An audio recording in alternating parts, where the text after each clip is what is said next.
سورۃ النساء کی آیت نمبر 101 آ رہی ہے، اور انشاءاللہ بقیہ گفتگو اسی آیت کے کانٹیکسٹ میں ہوگی. یہ بڑی اہم ترین آیت ہے. اس کے کانٹیکسٹ میں انشاءاللہ میں نماز قصر، مسافر کی نماز، مسافت کتنی ہو تو اس پہ قصر نماز والا معاملہ ہوگا، یہ ساری ڈیٹیلز جو ہے نا کوشش کروں گا باقی کے وقت میں تیزی سے کور کروں انشاءاللہ تعالی. پہلے اس آیت مبارکہ کو کور کر لیتے ہیں.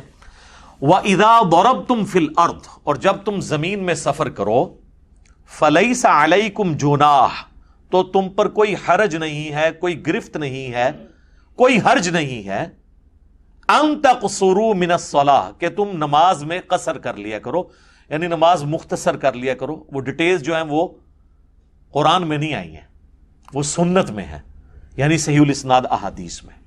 اس سے یہ بات پتہ چلی کہ قرآن کی پریکٹیکل ایپلیکیشن ایک مسلمان کے اوپر اس وقت ہوگی جب وہ سنت کو بھی مانے گا، ورنہ وہ قرآن کا بھی منکر ہوگا. اسی لیے آیا نا سورۃ النساء کی آیت نمبر 80 میں، من یطع الرسول فقد اطاع اللہ، جو رسول اللہ کی اطاعت کرتا ہے تو وہ اللہ کی اطاعت کرتا ہے.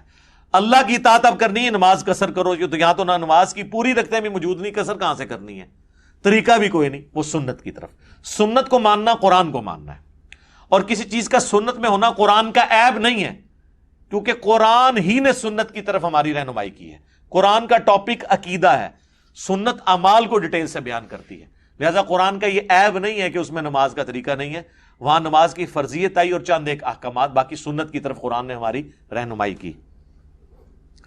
ان خفتم ان یفتنکم الذین کفروا، اگر تمہیں اس بات کا خوف ہو کہ تمہیں کافر فتنے میں ڈال دیں گے، آزمائش میں، مصیبت اور تکلیف میں، تو اس سے بچنے کے لیے نماز بھی مختصر کر لو تاکہ جلدی سے نماز سے فارغ ہو جاؤ. بلکہ اس سے اگلی جو آیت آئے گی اس میں تو نماز خوف کا ذکر ہے، اس میں تو اور مختصر نماز کر دی گئی.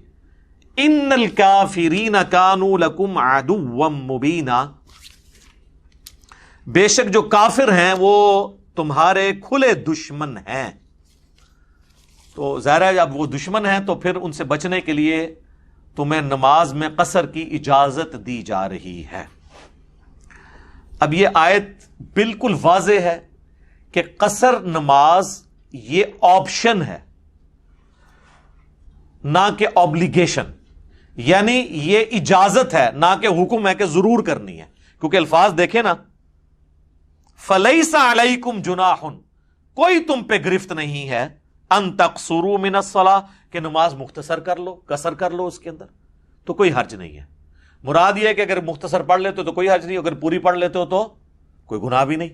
اور اس کو سپورٹیو احادیث بھی ہیں.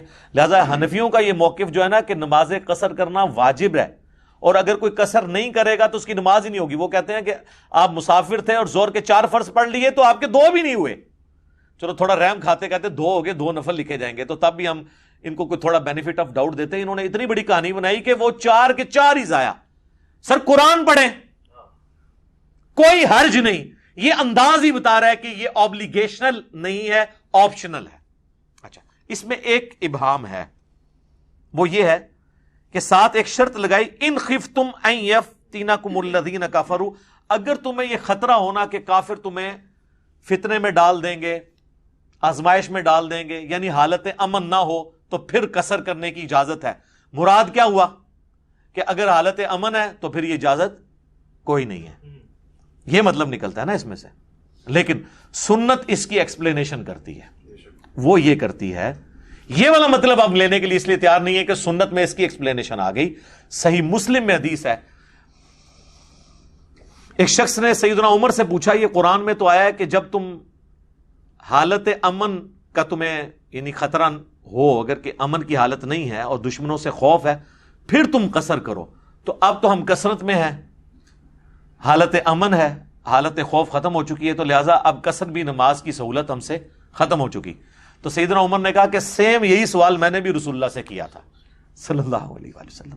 تو آپ نے فرمایا تھا، عمر یہ اللہ کی طرف سے صدقہ اور تحفہ ہے، اسے قبول کرو عام حالت کے لیے بھی، یعنی یہ اللہ تعالیٰ نے عام حالت کی. لہذا سنت نے اس کا دائرہ کار اور وسیع کر دیا کہ اسپیسیفکلی خوف میں تو ہے یہ، لیکن حالت امن میں بھی اللہ نے یہ تمہارے لیے آسانی ہے کہ تم اس کو اویل کر سکتے ہو.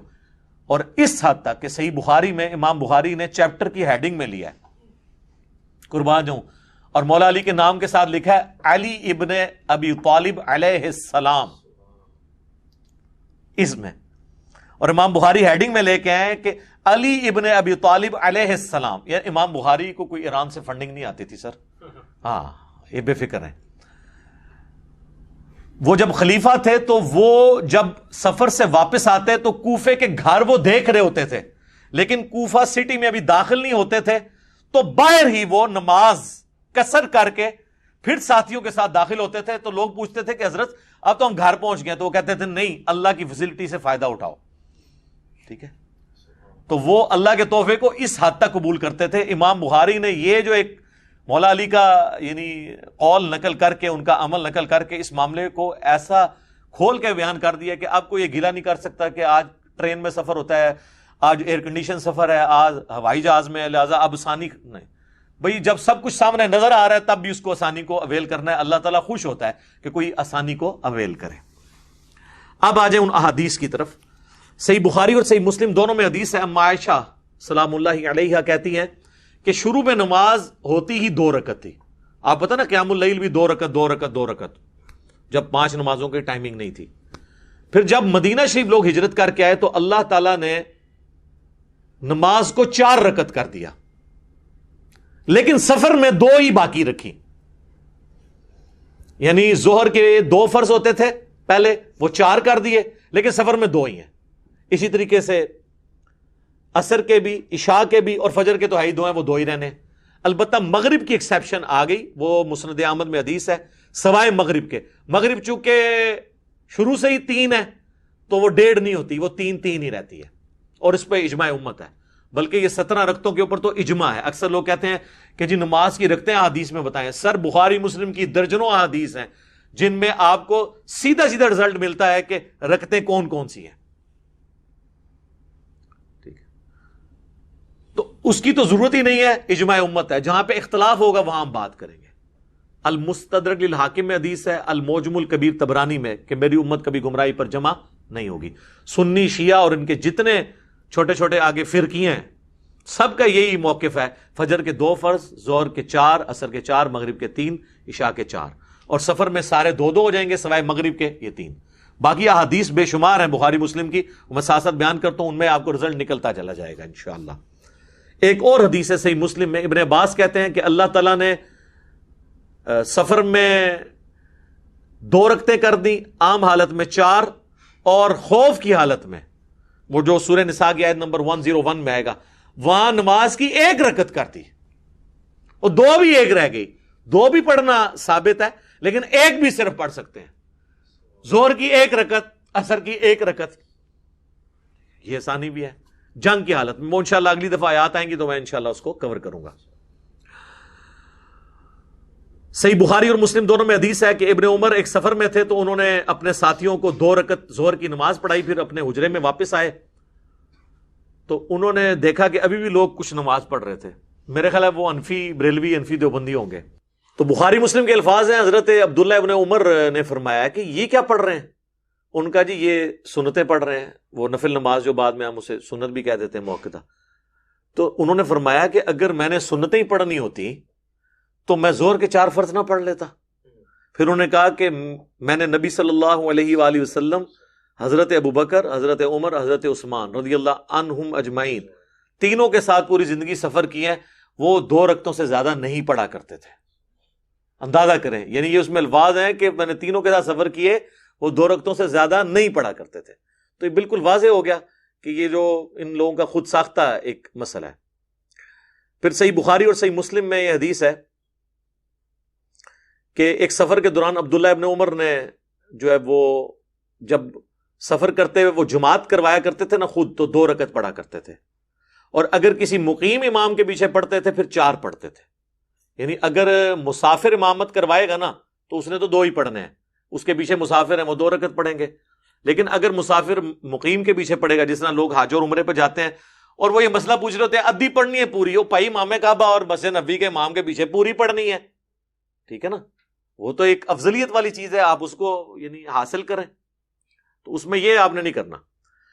البتہ اگر کوئی مسافر امام امامت کروا رہا ہے اور اس کے پیچھے مقیم پڑھتا ہے، تو اب مقیم نے 2 نہیں پڑھنے، اس نے تو چونکہ 4 پڑھنے ہیں، تو مسافر 2 پڑھ کے سلام پھیر دے گا، اور جو مقیم ہے وہ اس کے پیچھے اپنی 2 رکعتیں پوری کرے گا، اور وہ 2 رکعتیں اس کی آخری 2 رکعتیں ہوں گی، اس لیے ان میں صرف سورۃ الفاتحہ پڑھے گا بس۔ البتہ فقہ حنفی میں لکھا ہے کہ چونکہ امام کے پیچھے آپ قرات نہیں کر سکتے، حالانکہ امام سلام پھیر کے فارغ ہو چکا ہے، وہ کہتے ہیں بے شک فارغ ہو گیا، آپ نے یہ کرنا ہے کہ آپ نے امام کے سلام پھیرنے کے بعد جب اپنی 2 رکعتیں پوری کرنی ہے تو اندازے سے اتنی دیر خاموش کھڑے رہنا ہے جتنی دیر سورہ فاتحہ پڑھی جاتی ہے، پھر آپ نے رکوع میں چلے جانا ہے، چونکہ امام کے پیچھے قرات نہیں ہوتی۔ پھر ہمیں پڑھاتے تھے امام کی قرات مقتدی کے لیے کافی ہے، تو امام نے تو آخری 2 رکعتوں کی قرات بھی نہیں کی، یہ کون سے مقتدی ہیں؟ یعنی وہ کہتے ہیں امیجن کر لیں آپ، ورچوئل امام ہے آپ کے سامنے، گویا کہ امام ہے آپ کے سامنے، تو ان کے سارے امام ہی حاضر و ناظر ہیں، وہ سلام پھیر کے بھی سامنے موجود ہوتے ہیں۔ جب ہم یہ باتیں کرتے ہیں، کہتے ہیں ہمارے بزرگوں کا مذاق اڑاتا ہے، بھائی بات یہ ہے لوگوں کو تو اپنے اولاد کے کرتوت بھگتنے پڑتے ہیں نا، آپ کے بزرگ وہ ہیں کہ جن کے کرتوت آپ روحانی اولادوں کو بھگتنے پڑ رہے ہیں، اس میں ہمارا کیا قصور ہے میرے بھائی؟ سانو نہ پیٹو، اپنے بزرگوں نو پیٹو، ٹھیک ہے جی۔ اچھا، سنن نسائی میں ایک حدیث ہے، حضرت سیدہ عائشہ سلام اللہ علیہا کہتی ہیں کہ سفر کے دوران میں نے روزہ رکھا اور نماز 4 رکعت پڑھی، تو نبی صلی اللہ علیہ وآلہ وسلم نے 2 رکعت پڑھی اور روزہ چھوڑ دیا۔ بعد میں جب میں نے اللہ کے نبی سے ذکر کیا تو نبی صلی اللہ علیہ وآلہ وسلم نے فرمایا احسنتی یا عائشہ، اے عائشہ تم نے اچھا کام کیا اور مجھ پر بھی کوئی الزام نہیں ہے۔ یہ حدیث اس بات کا ثبوت ہے کہ اگر سفر میں کوئی روزہ رکھ لے یا نماز پوری پڑھ لے تو یہ جائز ہے، بلکہ بخاری مسلم میں حدیث ہے حضرت عائشہ سفر میں پڑھتی ہی 4 رکعت تھی، اور وہ کہتی ٹھیک ہے میں زیادہ یعنی وہ اس طرف جا رہی ہوں، اگر فیسلٹی نہیں بھی اویل کر رہی تو اس چیز کو کوئی برا نہیں مانا گیا۔ حتیٰ کہ سنن دارقطنی میں یہ حدیث ہے اور مشکات کے اندر بھی موجود ہے کہ نبی صلی اللہ علیہ وآلہ وسلم سفر میں بعض اوقات 2 فرض بھی پڑھ لیتے تھے، بعض اوقات 4 بھی پڑھ لیتے تھے، دونوں طریقے سے ثابت ہے، لیکن عمومی عمل آپ کا 2 فرض ہے جو عبداللہ ابن عمر نے نقل کیا۔ تو اس سے یہ بھی بات پتہ چلی کہ آپ یعنی مسافر کے لیے جماعت والا بھی کوئی ایشو نہیں ہے، ٹھیک ہے، کیونکہ سیدہ عائشہ نے اگر جماعت کے ساتھ اس طریقے سے نماز پڑھی ہوتی تو 2 کے بعد انہوں نے بھی اسلام پھیرا ہوتا، انہوں نے الگ سے اپنے 4 فرض پورے پڑھ لیے اور نبی علیہ السلام نے 2 پڑھے۔ اس طریقے سے عبداللہ بن عمر کے بارے میں بھی آپ سن چکے ہیں۔ تو جماعت ایشو نہیں ہے سفر کے دوران، اگر کوئی جماعت چھوڑنا بھی چاہتا ہے تو چھوڑ سکتا ہے، لیکن افضل یہ ہے کہ جماعت کے ساتھ وہ پڑھے۔ اور بخاری مسلم میں وہ حدیث جو عبداللہ بن عمر کی ہے اس میں ہے کہ اگر عبداللہ ابن عمر سفر میں اکیلے نماز پڑھتے تو 2 رکعت پڑھتے، تو اس سے ثابت ہوا کہ بغیر جماعت کے بھی وہ نماز 2 رکعت پڑھ لیا کرتے تھے، اور اگر امام کے پیچھے پڑھتے تو پھر وہ 4 رکعت پڑھتے اگر وہ مقیم امام۔ لہٰذا جو لوگ حج اور عمرے پہ جائیں، اگر ان کی مسجد نبوی یا روضہ شریف پہ مکہ شریف کے اندر جماعت کے ساتھ نماز رہ جائے، جب وہ اکیلے اپنی پڑھیں گے تو 2 پڑھیں گے، اور اب وہ جماعت کروا لیں، وہاں تو جماعت کرنے پہ کوئی پابندی نہیں ہے، آپ جماعتیں کروا سکتے ہیں، تو اگر مسافر کروا رہے ہیں تو 2 پڑھیں، اگر وہاں کا کوئی مقیم کروائے تو پھر اس کے پیچھے آپ 4 پوری کر لیں۔ بعض اوقات لوگ یہ بھی کرتے ہیں، وہ کہتے ہیں جی اگر امام مقیم ہے تو ہم 2 رکعت پڑھ کے بیٹھ جائیں گے اور ہم اپنا سلام پھیر دیں۔ اس طرح نہیں آپ کر سکتے، امام سے ہٹ نہیں سکتے۔ اہل تشیع کے ہاں اس طرح ہو جاتا ہے، وہ کہتے ہیں کہ بھئی آپ 2 کے بعد سلام پھیریں اور اگلی 2 میں آپ عصر کی نیت کر لیں۔ یہاں پہ بھی ہے اس سے ملتا جلتا فقہ حنبلی میں مسئلہ کہ وہ کہتے ہیں ٹھیک ہے 2 پڑھ کے آپ بیٹھے رہیں اور امام کو 4 پڑھنے کا انتظار کریں، اور جب امام چوتھی کے تشہد میں پہنچے تو آپ سکون کریں، اس کو 2 پڑھنے دیں اپنی فالتو، جو آپ کی نظر میں تو وہ فالتو ہیں کیونکہ وہ تو مقیم ہے، تو چوتھی میں پھر آپ اس کے ساتھ ہی تشہد پڑھ کے تو سلام، پھر اینڈ رزلٹ یہی ہے، صرف 2 رکعتوں کا آپ کو فائدہ ہوا، لیکن سلام امام سے پہلے وہاں بھی نہیں آپ پھیر سکتے۔ یہ میں نے آپ کو ضمناً ایک مسئلہ بھی اس حوالے سے بتا دیا۔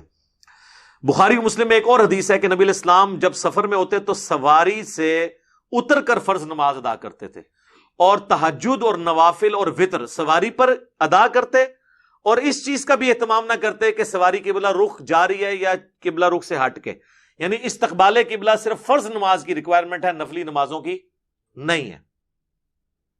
آپ اس چیز کی پرواہ نہ کرتے. اور اس میں الفاظ ہے سواری میں بیٹھ کے جب آپ نفل یا وطر ادا کرتے تو رکوع اور سجدہ سر کے اشاروں سے کرتے. اور ابو داؤد میں الفاظ ہے کہ نبی علیہ السلام جب سر کے اشارے سے یہ رکوع اور سجدہ کرتے تو سر کے لیے تھوڑا، یعنی رکوع کے لیے تھوڑا سر جھکاتے اور سجدے کے لیے تھوڑا زیادہ. یہ نہیں ہے کہ آپ نے سامنے پھٹے پہ کوئی سجدہ کرتے تھے جس طرح یہ کرسیاں بنی ہوئی ہیں. کرسی پہ بھی اگر کسی نے نماز پڑھنی ہے نا اشارے سے تو وہ رکوع کے لیے اتنا جھکے گا اور سجدے کے لیے اتنا. یہ نہیں ہے وہ ایسے کر کے وہاں میں وہ بنے ہوتے ہیں جناب، وہ اسپائڈر مین بنے ہوتے ہیں یا سپر مین، وہ نہیں، یہ غلط ہے. آپ نے اشارے سے نماز پڑھنی ہے. یہ رکوع ہے، یہ سجدہ ہے، بس تھوڑا سا فرق کرنا ہے. یہ اللہ نے آسانی دی ہے. قیام بھی تو نہیں نا اب آپ نے کیا کرسی پہ بیٹھے ہوئے یا سواری پہ بیٹھے ہوئے تو اب آپ کھڑے ہو جائیں گے اس طرح کر کے، تو یہ بھی تو نہیں کر رہے نا. تو باقی چیزوں کو بھی آپ اس طریقے سے مینج کریں. تو اس سے یہ بات پتہ چلی کہ فرض نماز کے لیے آپ کو سواری سے اترنا ہوگا. ٹرین بھی جب کسی جنکشن پہ کھڑی ہو تو آپ وہاں نماز پڑھیں. اپنی گاڑی ہے تو کسی پیٹرول پمپ پہ روک کے پڑھیں. پبلک ٹرانسپورٹ ہے تو اس کا ٹائم اس طرح مینج کریں کہ آپ کو یہ نہ کرنا پڑے. رہ گیا ہوائی جہاز، تو ہوائی جہاز کا تو مسئلہ اور بحری جہاز کا مسئلہ ڈیفرنٹ ہے، چونکہ اسے روکنا ممکن نہیں ہے. بحری جہاز اگر آپ سمندر میں روک بھی لیں وہ ایک جگہ پہ پھر بھی نہیں رہتا، اور نیچے اتر کے آپ مسلح پانی پہ ڈال کے نماز بھی نہیں پڑھ سکتے. وہ تو بزرگ ہی پڑھ سکتے ہیں، وہ بھی کہانیاں. تو وہ بحری جہاز والوں کے لیے مسئلہ ڈیفرنٹ ہے، وہ اس میں صرف استقبال قبلہ کریں گے، نماز پڑھیں، کوئی ایشو نہیں ہے. ٹرین بھی عموماً سیدھی چلتی ہے، اگر نہ رک رہی ہو تو ٹرین میں نماز پڑھ لیں. ویسے تو ہم نے جو نمازیں جمع کرنے کا آپ کو بتایا اس کے تحت تو 6-7 گھنٹے میں تو کوئی نہ کوئی آپ کا اسٹیشن آ ہی جائے گا ایسا. تو نماز آپ ٹرین کے اندر ہی بے شک پڑھ لیں جب رکی بھی ہو، یا نیچے اتر کے آپ اسٹیشن پہ پڑھ لیں. ویسے تو ایران کے اندر تو باقاعدہ نماز کی ٹائمنگ میں وہ ٹرینیں رکتی ہیں اور باقاعدہ عورتوں اور مردوں کی نمازوں کی جگہ الگ بنی ہوئی ہے. آپ دیکھیں کتنی ایک ڈاکومنٹریز اپلوڈ ہوئی ہیں، انسان حیران رہ جاتا ہے. تو کاش ہمارے ملک میں بھی یہ سارا سلسلہ ہوتا تو یہ آسانیاں ہو جاتی. صحیح بخاری اور صحیح مسلم میں ایک اور حدیث ہے کہ نبی علیہ السلام فتح مکہ اور غزوہ تبوک کے موقع پر آپ جب سفر میں تھے آپ نے ظہر اور عصر کی نماز کو جمع کر کے پڑھا اور مغرب اور عشاء کی نماز کو جمع کر کے پڑھا. تو سفر میں آپ کی روٹین تھی کہ نمازیں جمع کرتے تھے مینج کرنے کے لیے. بلکہ جامعہ ترمذی میں، سنن ابی داؤد میں اور مشکات میں موجود ہے کہ نبی علیہ السلام تینوں طریقے سے نماز کو جمع کرتے تھے. آپ اگر ظہر کا وقت داخل ہونے کے بعد سفر شروع کرتے تو ترمذی کے الفاظ ہیں آپ علیہ السلام ظہر اور عصر کٹھی پڑھتے اور پھر سفر پہ نکل جاتے. اور اگر ظہر کا وقت داخل ہونے سے پہلے آپ سفر شروع کرتے پھر آپ عصر تک کا انتظار کرتے تاکہ سفر زیادہ طے ہو جائے اور عصر کے ٹائم میں جا کے ظہر عصر پڑھتے. اسے کہتے ہیں جمع تاخیر. جمع تقدیم یہ ہے کہ ظہر کے ساتھ عصر، جمع تاخیر یہ ہے کہ عصر کے وقت میں پہلے ظہر عصر، اور درمیان میں جمع سوری. وہ تو حنفی بھی مانتے ہیں کہ ظہر آخری وقت میں اور عصر اول وقت میں. تو تین طریقے سے سنت ہے اور اس میں آسانی ہے. یعنی ظہر کا وقت اگر 12:20 پہ داخل ہو رہا ہے اور مغرب 7:10 پہ تو 12:20 سے 7:10 تک کسی بھی وقت دونوں نمازیں جمع ہو سکتی ہیں. اور مغرب کا وقت داخل ہو رہا ہے 7:10 پہ اور فجر کا وقت وہاں پہ شروع ہو رہا ہے جا کے صبح تقریباً کوئی 3:45 کے قریب یا 3:30 کے قریب. تو پوری رات میں کسی بھی وقت آپ مغرب اور عشاء جمع کر سکتے ہیں. جمع تقدیم، جمع تاخیر، جمع سوری تینوں طریقے سے سنت ہے. بلکہ صحیح مسلم میں اوپر تلے 10 احادیث ہیں کہ نبی علیہ السلام نے بغیر خوف کے، بغیر بارش کے اور بغیر سفر کے، یعنی مدینہ شریف میں ظہر اور عصر کی نمازیں جمع کی اور مغرب اور عشاء کی نمازوں کو بھی جمع کیا. ابن عباس سے تابعین نے پوچھا کہ اللہ کے نبی علیہ السلام نے یہ عمل کیوں کیا تھا؟ تو انہوں نے کہا اس لیے تاکہ امت کے لیے اس معاملے میں آسانی ہو جائے اور کوئی حرج یعنی تنگی باقی نہ رہے جو امت سے چھین لی گئی اور آپ کو تنگی میں ڈال دیا. دیکھیں نا کتنی بڑی مصیبت کھڑی کر دی. یہ امت کو آسانی دی گئی تھی، انہوں نے کہا نہیں ہم ڈیفائن کریں گے جی، ہر نماز کا ٹائم ہے جی. اور اچھا اس حدیث سے یہ بھی پتا چلا کہ خوف، بارش اور سفر کے بغیر بھی جمع کرتے تھے. تو مراد کیا ہوا؟ سفر میں اور خوف میں اور بارش میں تو ضروری جمع کرتے تھے. بلکہ بخاری مسلم میں آتا ہے کہ بارش میں تو نبی علیہ السلام اذان میں کہتے تھے سلو فی الرحال، کہلوا دیتے تھے گھروں میں ہی نماز پڑھو. ابن عباس کہتے ہیں جمعے کا دن ابن عباس نے بھی یہ اناؤنسمنٹ کرائی اور کہا کہ نبی علیہ السلام بھی یہ نہیں چاہتے تھے کہ تم کیچڑ میں لپٹتے ہوئے مسجد میں پہنچو، تو گھروں میں ہی پڑھ لو. جمعے کی نماز جس کی اتنی تاکید ہے وہ بھی گھر میں ہی پڑھو. اس کی جگہ یعنی زہر کی نماز پڑھ لو. تو یہ آسانی ہے الحمدللہ. اچھا، بخاری و مسلم میں وہ جو حدیث ہے حجۃ الوداع والی، وہ اس چیز کا ثبوت ہے کہ نبی علیہ السلام نے جمعے کے دن حج آیا تھا یوم عرفہ، لیکن آپ نے ظہر کی نماز ادا کی. تو اس سے یہ پتا چلا کہ مسافر کے اوپر جمعے کی نماز نہیں ہے. پڑھ لے تو جائز ہے، لیکن وہ بھی حج والا جو معاملہ ہے اس میں تو نہیں کرے گا. حج کی تو یہ خصوصیت ہے کہ وہاں تو آپ نے مسجد خیف کے اندر آپ دیکھیں، اور ادھر دوسری وہ جو مسجد نمرہ ہے عرفات کے اندر، اس کے اندر یعنی جمعہ جب آتا ہے، چاہے وہ یوم عرفہ کو آئے یا باقی حج کے دنوں میں آئے، تو جمعے کی نماز نہیں ہوتی. 2 ظہر کے فرض ہوتے ہیں اور 2 عصر کے فرض ہوتے ہیں. میں نے تو خود پڑھی ہوئی ہے الحمدللہ دونوں جگہ. تو یہ میں نے یعنی آپ کو اس لیے علم میں اضافے کے طور پہ یہ بات بتا دی. باقی حنفیوں کے نزدیک تو یہ ہے کہ آپ نے، چونکہ وہاں پہ اگر 15 دن سے آپ کا کم قیام ہے پھر تو آپ قصر پڑھیں گے، اگر اس سے زیادہ ہے تو آپ پوری پڑھیں گے. اور باقاعدہ انہوں نے تو، ان کے عالم صاحب نے تو مشورہ دیا ہوا ہے کہ چونکہ حنفی زیادہ ہوتے ہیں تو سعودی عرب والوں کو چاہیے کہ وہ جو امام کعبہ انہوں نے وہاں رکھا ہوا ہے نا، وہ تو مقیم ہوتا ہے، اور لیکن وہ پڑھا رہا ہوتا ہے سفری نماز. حالانکہ حج کی خصوصیت ہے سفری نماز، یعنی نماز 2 فرض پڑھنا. وہ کہتے ہیں ہمارے نزدیک تو اس کے پیچھے ہماری نماز نہیں ہوگی، کیونکہ اس کی اپنی نہیں ہو رہی. 4 پڑھنے تھے، اس نے 2 پڑھ دیے. تو کہتے ہیں کہ ہمارا مشورہ ہے کہ سعودی حکومت حج کے دنوں میں نا اس کو تقریباً کوئی 70-80 کلومیٹر کا سفر گاڑی میں کروائے، اور جا کے اینڈ، ہاں سارے یہ لکھا ہوا ہے فقہ حنفی میں کتابوں کے اندر، تو سفر کروائے تاکہ وہ مسافر ہو جائے، اور اینڈ پہ جا کے وہاں پہ مسجد نمرہ میں یا وہاں اتار دے، تاکہ پھر وہ ہمارے نزدیک بھی، یعنی ہیلے تو تمہیں پتا ماسٹر نے ہیلے بنانے تھے، یہ تو کچھ بھی کر سکتے ہیں. تو کہتے گڈی تے سیر کراؤ، انہوں جعلی مسافر بنا دو، تاکہ تو تسی بھی جعلی نیتی کر کے پڑھ لو، جو کام ہی جعلی کرنے نے سارے. تو یہ انہوں نے باقاعدہ مسئلہ جو ہے نا وہ لکھا ہوا ہے اپنی وہ جو حج سے متعلق کتابیں. اچھا، یہاں پہ اب ایک اور چیز جو بڑی امپورٹنٹ ہے کہ کتنے دن کے لیے جائے تو وہ مسافر ہوگا. وہ صحیح بخاری میں ہے کہ 19 دن کا نبی علیہ السلام 19 دن سے کم کا جب قیام کیا کرتے تھے، یا 19 دن کے برابر، اور اس سے زیادہ نہ ہوتا تو نبی صلی اللہ علیہ وآلہ وسلم نمازوں کو قصر کیا کرتے تھے. حنفیوں کے نزدیک 15 دن ہے. 15 دن والا قول بھی جامعہ ترمذی میں بلا سند ہے، لیکن مصنف ابن ابی شیبہ میں، مصنف عبد الرزاق میں موجود ہے کہ عبداللہ ابن عمر اگر 15 دن کے لیے کہیں جاتے تو وہ اپنے آپ کو مقیم تصور کرتے، 15 دن سے کم کو وہ مسافر سمجھتے تھے. 15 والی بھی بات ہے، 19 دن والی بھی ہے. بہرحال 15 دن بھی بہت ہے. جو لوگ ہر ویکینڈ پہ گھر واپس آتے ہیں، ایون 2 ویکینڈ کے بعد بھی ہیں، تب بھی وہ سب کے نزدیک مسافر ہیں. اور اس میں جو ڈرائیور ہیں جو روزانہ واپس آ جاتے ہیں، دوسرے شہروں میں جاتے ہیں، وہ روزانہ نماز قصر بھی کریں، نماز جمع بھی کریں، آسانی ہے. اس طرح باہر کے ملکوں میں جو سب ویز کے اندر لوگ اتنی ٹریولنگ کر کے جاتے ہیں، وہ نمازوں کو جمع بھی کریں اور قصر پڑھیں. وہ اس کی یعنی کتنا وہ فاصلہ ہونا چاہیے وہ میں اینڈ کے اندر یعنی ڈسکس کرتا ہوں. ابھی تو میں اس کو ڈسکس کروں کتنے دن کے لیے، تو وہ تو 1 دن کے لیے گئے ہوتے ہیں، واپس آ جاتے ہیں.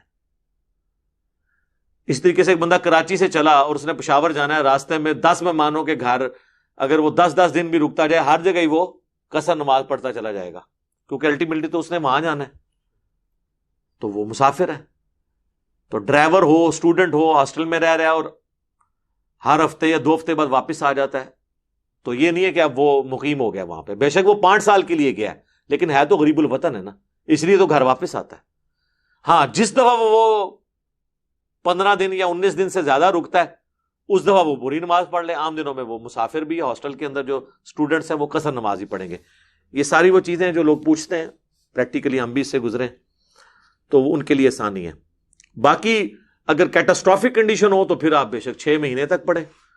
سن کبرا البیہقی میں آتا ہے، عبداللہ ابن عمر کہتے ہیں کہ ہم آذربائیجان کی جنگ کے لیے، رشیا کی جنگ کے لیے حضرت عثمان کے دور میں جب گئے تو ہم نے 6 مہینے تک قصر نماز پڑھی ایک جگہ، کیونکہ برف باری شروع ہو گئی تھی. تو آج کل کرتے 6 مہینے گزر گئے. ان کی نیت تو وہاں رکنے کی نہیں تھی نا، آج برف باری رکے تو ہم چل پڑیں گے. تو اس طرح اگر کسی کی پوری زندگی بھی گزر جاتی ہے، اس کی نیت نہیں تھی رکنے کی، بھائی کل صورتحال، یا کوئی بندہ یہاں سے گیا ہے کسی مریض کے پاس تیمارداری کے لیے ہاسپٹل کے اندر، اور یہاں سے اس کی نیت تھی کہ 2 دن بعد جان چھوٹ جائے گی، ڈاکٹر کہتے ہیں نہیں جی 2 دن اور لگ جائیں گے، اس طرح 2 دن 1 دن کرتے 1 سال بھی وہ وہاں پہ رہے، وہ حالت خوف میں بھی ہے، حالت سفر میں بھی ہے، وہ قصر نماز پڑھتا رہے تو اس کے اوپر کوئی گرفت نہیں ہے. یہ حدیث ثبوت ہے اس بات کے الحمدللہ. اب آ جائیں وہ مسافت کتنی ہو، تو صحیح مسلم میں 3 فراسخ یا 3 فرسخ کہہ لیں آپ، جمع فراسخ، جو 9 میل بنتا ہے، عربک 9 میل. یہ میل کا لفظ عربی میں ہے، یہ مائل جو آیا نا یہ عربی سے انگلش میں آیا ہے، بیسیکلی یہ عربی کا لفظ ہے. اور وہ آلموسٹ آپ بہت کھلے دل سے بھی لگائیں نا تو تقریباً 2 کلومیٹر بن جاتا ہے 1 میل. ویسے تو 2 سے کم ہی بنتا ہے، 1.7 کے قریب بنتا ہے، لیکن بہت موٹا بھی لگا دیں تو 9 میل کا مطلب ہے 18 کلومیٹر، یا راؤنڈ آف کر لیں 20 کلومیٹر کا جب سفر ہے شہر سے باہر، پھر مسافر ہوں گے. اب کراچی میں تو آپ 40 کلومیٹر بھی سفر کریں شہر کے اندر ہے، مسافر نہیں ہوں گے. شہر سے باہر نکلنا شرط ہے، شہر کے اندر بندہ مسافر نہیں ہوتا، چاہے 2 گھنٹے گھومتا رہے. ٹھیک ہو گیا. صحیح بخاری میں 48 میل کا بھی ذکر موجود ہے جو کیلکولیشن کے بعد آتا ہے، اور وہ عربک میل ہے. وہ تقریباً 72 کلومیٹر کیلکولیٹ کرتے ہیں دیوبندی، اور بریلوی اس کو کیلکولیٹ کرتے ہیں 92 کلومیٹر اگر وہ عربک میل کے اعتبار سے دیکھا جائے. تو اس کے لیے ان کے پاس کوئی دلیل نہیں ہے اس حوالے سے کہ وہ 48 میل کا جو قول ہے، تو ظاہر ہے کہ اگر صحیح مسلم میں آیا کہ 9 میل کے اوپر آپ کر سکتے ہیں تو 48 میل میں بھی کر سکتے ہیں. یعنی جہلم سے اگر کوئی شخص لاہور جا رہا ہے تو مسافر ہے، کراچی جا رہا ہے تو مسافر ہے، تو ملتان بھی مسافر ہی ہوگا کیونکہ کراچی سے تو پہلے ہی آتا ہے نا وہ، اور لاہور کے بعد آتا ہے، تو وہ اس کے اندر ہی شامل ہے. اس میں کوئی ایشو نہیں ہے. لہذا اس کے بارے میں کوئی واضح چیز نہیں ہے. شہر سے باہر نکلیں اور آپ اپنے آپ کو مسافر سمجھ رہے ہیں تو مسافر ہیں. اور اس میں آپ سے یہ بھی نہیں سوال ہوگا کہ آپ ایئر کنڈیشن گاڑی میں سفر کر رہے ہیں یا آپ نے جو ہے وہ ہوائی جہاز میں سفر کیا ہے، آرام دہ ہے. یہ فیسلٹی ہمیشہ کے لیے ہے. ایون روزہ چھوڑنے کی جو فیسلٹی ہے کہ بعد میں آپ اس کی گنتی پوری کر لیں، وہ مسافر کے لیے آج بھی اس طریقے سے ویلڈ ہے. اور اللہ تعالیٰ اس چیز کو پسند کرتا ہے کہ وہ اس فیسلٹی سے کوئی فائدہ اٹھائے، جس کے تحت میں نے وہ حدیث بتا دی صحیح مسلم کی کہ جب حضرت عمر نے سوال کیا تو نبی علیہ السلام فرمایا یہ اللہ کی طرف سے صدقہ ہے، چاہے حالت امن میں بھی ہو تم قصر نماز کرو. اور صحیح بخاری میں جو تعلیقاً امام بخاری مولا علی کا قول لے کے ہیں اور ساتھ لکھا ہے علی ابن ابی طالب علیہ السلام کا یہ عمل تھا کہ کوفے کے گھر نظر آ رہے ہوتے تھے تو وہ کوفے میں داخل نہیں ہوتے تھے، پہلے نماز قصر کرتے تھے اور اللہ کی فیسلٹی سے فائدہ اٹھاتے تھے. یہ ہمیں اسلام نے درس دیا ہے کہ آپ نے اس فیسلٹی کو اویل کرنا ہے. اسی طریقے سے بعض لوگ یہ بھی پوچھتے ہیں کہ جی یہ بتائیں کہ ہم مسافر تھے، سفر میں ہماری زور و اثر قضا ہو گئی، اب گھر پہنچے ہیں تو ہم قصر والی نماز پڑھیں گے یا پوری؟ بھئی گھر پہنچے ہیں تو اب آپ پوری پڑھیں. ویسے تو حنفی کہتے ہیں کہ قصر چونکہ قضا ہوئی تھی تو قصر پڑھیں، اس لیے کہ انہوں نے پہلا رزلٹ غلط نکالا ہے نا قصر کے واجب ہونے کا. جب گھر آ گئے اب آپ حالت امن میں ہیں تو دن کی بھی زور اثر جو چھوٹی ہے نا، پہلے تو اس پہ توبہ کریں اور اس کے 4 فرض پڑھیں. اور چھوٹنی تو چاہیے نہیں. جب اتنا سپین ہے کہ زور کا وقت داخل ہونے سے لے کے مغرب تک آپ پڑھ سکتے ہیں، زور و اثر کو جمع کر سکتے ہیں، اور سفر میں تو سنت ہے، اور مغرب کا وقت داخل ہونے سے لے کے فجر کا وقت داخل ہونے تک پورا آپ پڑھ سکتے ہیں. یہ جو بعض لوگ کہتے ہیں نا شاہ کا وقت آدھی رات تک رہتا ہے تو وہ افضل وقت ہے. اس پہ میری ویڈیو ریکارڈ ہے، وہ صحیح مسلم کی حدیث افضل وقت کے لیے ہے. باقی حضرت ابو ہریرہ سے موجود ہے رضی اللہ تعالیٰ عنہ، شرح مانی الاثار جسے طحاوی شریف کہتے ہیں، کہ وہ کہتے تھے کہ جس شخص نے فجر کا وقت داخل ہونے سے پہلے عشاء کی نماز پڑھ لی تو اس نے کوئی اس میں دیری نہیں کی ہے. تو حضرت ابو ہریرہ ہی ان حدیثوں کے راوی ہیں جس میں نماز کی ٹائمنگ آئی ہے. تو لہٰذا آدھی رات تک جو عشاء کا وقت رہتا ہے جو صحیح مسلم میں ہے وہ افضل وقت ہے. ٹھیک ہے، بلکہ افضل وقت تو ہے کہ آپ رات کو لیٹ سے نماز پڑھیں، لیکن ہم تو عموماً جلدی پڑھتے ہیں، تو افضلیت غیر افضلیت کا مسئلہ ہے. باقی فجر کا وقت داخل ہونے تک آپ تو اتنے بڑے سپین میں آپ کو ٹائم مل جائے گا نماز پڑھنے کا. یہ نماز تو قضا ہو ہی نہیں سکتی. یہ تو بالکل لیم ایکسکیوز ہے. لوگ کہتے ہیں نہیں ہم نوکری کرتے ہیں جی وہاں ٹائم ہی نہیں ملتا نماز کا، تو گھر آ کے اکٹھی نمازیں پڑھ لیں. تو میں اس سے پوچھتا ہوں کہ ٹائلٹ جانے کا بھی ٹائم نہیں دیتے آپ کو؟ کہتے ہیں اتنا دیتے ہیں. تو میں نے کہا یار 2 فرض پڑھنے میں کتنا ٹائم لگتا ہے؟ زور اثر کے 2 فرض پڑھنے میں کتنا ٹائم لگتا ہے؟ وضو آپ کا ہو تو وہیں پہ آپ پڑھ لیں تھوڑی دیر کے لیے وقفہ کر کے. ٹھیک ہے، تو وہ اب تو خیر بڑی آسانی اس معاملے میں ہو گئی ہے، ٹالرنس ہے نماز کے لیے، یورپ امریکہ میں آپ کو ٹائم دے دیتے ہیں، آپ اس چیز کو فیل کریں اور یہ بہانے بنانا چھوڑ دیں کہ جی ہم کوئی اتنے دنیا کے مصروف آدمی ہیں، تو آپ پھر چھوڑ دیں۔ اور کئی لوگ اتنے بولے ہوتے ہیں، وہ کہتے ہیں جی فجر کی نماز کو بھی زور کے ساتھ جمع کر لیں۔ نہیں سر، زور اور اثر جمع ہوگی، مغرب اور عشاء جمع ہوگی، جسے ظہرین اور مغربین بھی کہا جاتا ہے۔ ایک ملکین بھی ہے، وہ بھی چلیں as a last resort, prime minister ہوں، آرمی چیف ہیں، وہ پڑھ سکتے ہیں کہ وہ مغرب کا وقت داخل ہونے سے آدھا گھنٹہ پہلے زور اثر جمع کر لیں، اور جیسے ہی مغرب کا وقت داخل ہو مغرب عشاء جمع کریں، یعنی 30-40 منٹ کے سپین میں اپنی 4 نمازیں وہ پوری کر لیں۔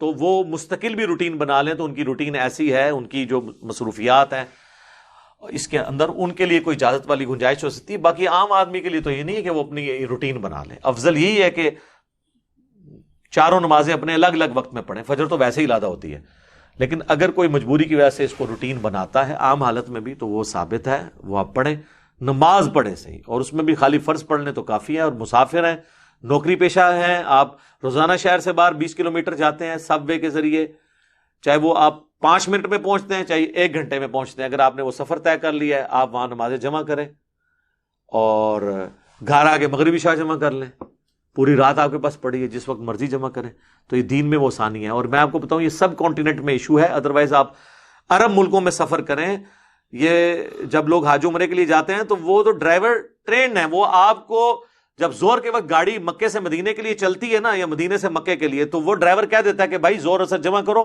اب میں رات کو جا کے گاڑی روکوں گا کیونکہ سنت یہی ہے، پھر رات کو بھی پھر جا کے وہ عشاء کے وقت میں روکتے ہیں اور کہتے ہیں اب جمع تاخیر پڑھ لو مغرب اور عشاء۔